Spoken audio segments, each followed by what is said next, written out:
தமிழ் நாட்டுப்புற இசையில் தனித்துவமான குரலால் ரசிகர்களை கவர்ந்த தேனிசை செல்லப்பா குறித்து ஒரு சிறப்பு தொகுப்பை தற்போது பார்க்கலாம். தமிழுக்காக முழங்கிய குரல் மௌனித்து நிற்கிறது. ஈழ விடுதலைக்காக பாடிய கானம் சாந்தியடைந்து விட்டது. விடுதலை பாடல்களை பாடிய தேனிசை செல்லப்பா தன் கம்பீர குரலின் இசை நரம்புகளை இழந்து விட்டார். யார் இந்த தேனிசை செல்லப்பா? தமிழுலகம் இவரின் மரணத்திற்கு கண்ணீர் சிந்துவது ஏன்?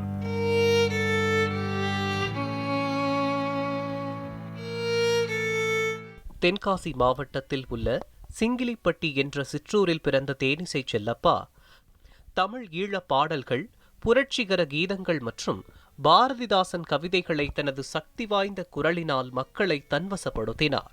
நூற்றுக்கணக்கான பாடல்களை பாடிய தேனிசை செல்லப்பாவை மக்கள் அன்புடன் பாசறை பாணர் என்று அழைத்தனர்.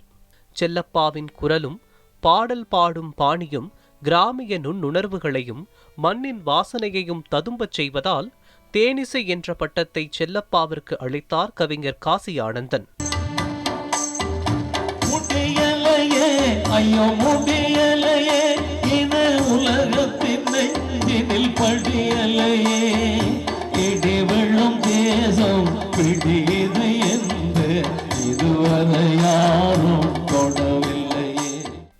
தேனிசை செல்லப்பா சாதாரண பின்னணியில் பிறந்து வளர்ந்த நிலையில் சிறு வயதிலிருந்தே நாட்டுப்புற பாடல்களிலும் கிராமிய கலை வடிவங்களிலும் மிகுந்த ஆர்வம் கொண்டவராக விளங்கினார்.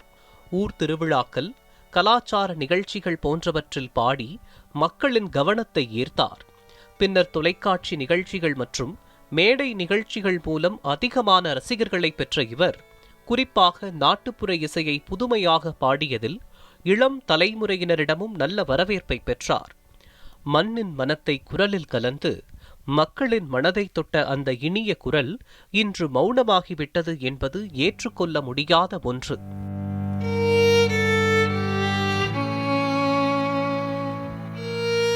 கிராமிய இசையின் உயிராக இருந்த தேனிசை செல்லப்பாவின் பாடல்கள் இனி நினைவுகளாக மட்டும் ஒலிக்கும் என்பது ரசிகர்களின் மனதில் வேதனையை ஏற்படுத்தியுள்ளது.